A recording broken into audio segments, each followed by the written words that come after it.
नमस्कार दोस्तों, आप देख रहे हैं द हिंद 24 न्यूज। मैं हूं आपके साथ एकांशा सोनी। चलिए नजर डालते हैं आज की मुख्य खबरों की ओर। भाजपा नेता शुवेंदु अधिकारी ने कोलकाता में एक प्रेस कॉन्फ्रेंस में आरजी कर मेडिकल कॉलेज और अस्पताल और उसके पूर्व प्रिंसिपल संदीप घोष में हुई घटना पर बात की।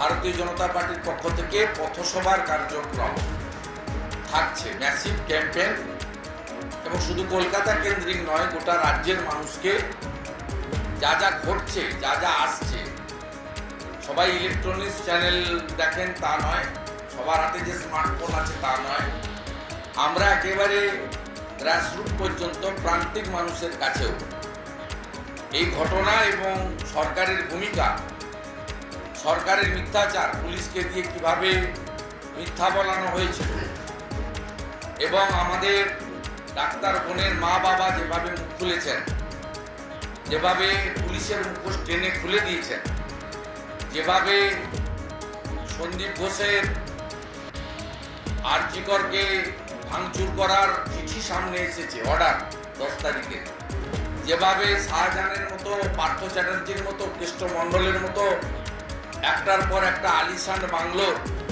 ফার্ম হাউসের হদিশ পাওয়া যাচ্ছে। অসংখ্য সম্পত্তি করেছেন সন্দীপ ঘোষ,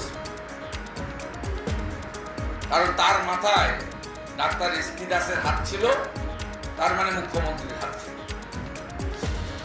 স্বাভাবিকভাবে আমাদের সমস্ত রেল স্টেশন এবং বাস স্ট্যান্ডেও লাগাতার পথসভার কর্মসূচি আমরা ঘোষণা করছি। আমাদের এই মুহূর্তে জাস্টিস ফর আরজি কর, উই ওয়ান্ট জাস্টিস, এ তো থাকবেই। সাথে সাথে আমাদের দুটো মূল দাবি, যেটা আমরা ইতিমধ্যে বলেছি, আবারও বলছি, এই দুটো দাবির সমর্থনে পথসভা বা আন্দোলন আমরা চালিয়ে যাব।